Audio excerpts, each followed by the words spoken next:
আমার দাদা আমার সবচেয়ে প্রিয় পেস্ট্রি নিয়ে এসেছে। এমন ছোট ছোট সারপ্রাইজ পেলেই মনটা অনেক ভালো হয়ে যায়।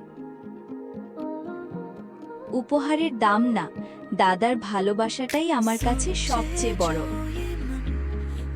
ঈশ্বর আমার দাদাকে সব সময় ভালো রাখুক। दिल ये प्यार की बातों को कह पाता